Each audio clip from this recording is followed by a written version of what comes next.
Welcome and thank you very much for checking out my review of The High Note, brought to us by Nisha Ganatra, who gave us Late Night last year, and starring Dakota Johnson, Kelvin Harrison Jr., and Tracee Ellis Ross. So now, let's talk about it.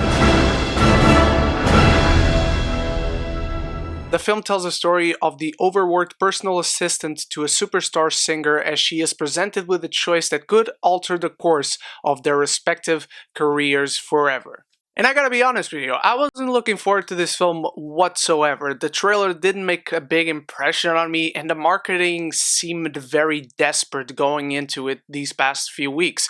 But today, I checked it out either way. I didn't have a review this week, so I thought I'd bring you guys this one.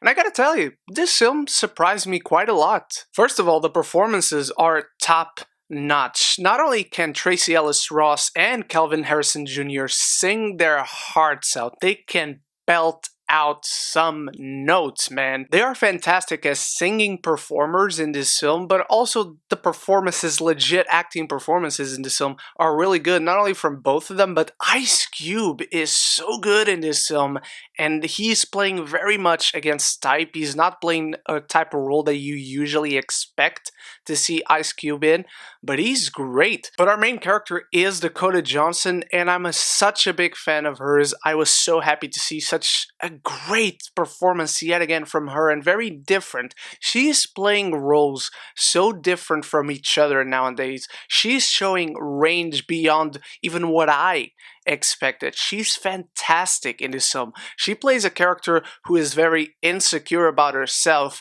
but she starts to take chances on herself little by little. She's a character who starts out very selfless at the beginning of the film, and her journey is basically realizing that it's okay sometimes to be selfish and do something for yourself. It was really easy for me to root for this character throughout the film and wanting her to achieve some victories in her life. And the chemistry between everyone is really, really great. Nisha Ganatra, I hope I'm pronouncing that right, who brought us Late Night, I wasn't too big on that, but in here, I could really see some great direction from her. Not only when it comes to directing her actors, but also what is on the shot, the information that we get given visually looks great. The film is shot beautifully. I gotta congratulate the editing as well, because it was pumping in this film. The editing helped the film flow very, very well. When they cut from concerts to rehearsals, I don't see that a lot, but this film does it very well. And that's just one instance of how the editing is great. And Kelvin Harrison Jr. and Tracee Ellis Ross don't have a lot of scenes together, but with Dakota Johnson's character at the center of both of them, they are great foils to each other. Kelvin Harrison Jr.'s character, David Cliff, helps you see how Grace Davis, played by Tracee Ellis Ross, it's such a distant person that doesn't even realize how shitty she is treating Dakota Johnson. And the same thing goes the other way around. Kelvin Harrison Jr. is just a great guy by all accounts, who's got his own demons, he's got his own insecurities, but these characters complement each other very, very well. As far as issues are concerned, I would say this is very safe in terms of the story it tells. The story it tells is very familiar. It tells it in a very interesting way with very interesting characters, but it's something you've seen before. I don't think this film reinvents the wheel or anything, and for many, I don't see why that would be an issue. Even for me, I'm like, that didn't bother me, but it's something worth mentioning. It's a very comfy musical rom-com that will get you through the day, will give you 2 hours of pleasure and just an enjoyable film to take a look at. For me, the real issue personally is that the third act gets quite messy.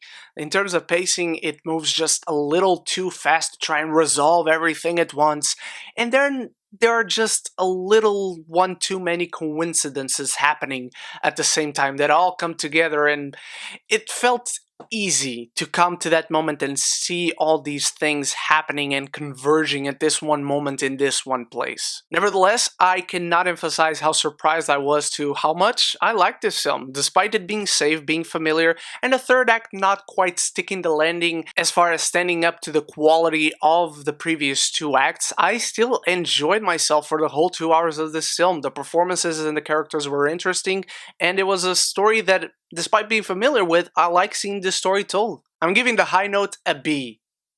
Now, what did you think of the High Note, my beautiful geekies? Let me know in the comments below. What is your favorite musical rom-com? If there are any others out there. I can't remember off the top of my head. So let me know your thoughts in the comments below. And thank you so much once more for watching. You are the best. Check out the latest episode I did with my friend Zach Pope of our Geeks of the Roundtable podcast. And stay tuned for many more reviews. Don't forget to subscribe and like, as it really helps me and the channel out. And until the next video, stay beautiful, stay geeky, and of course, love each other and love the movies.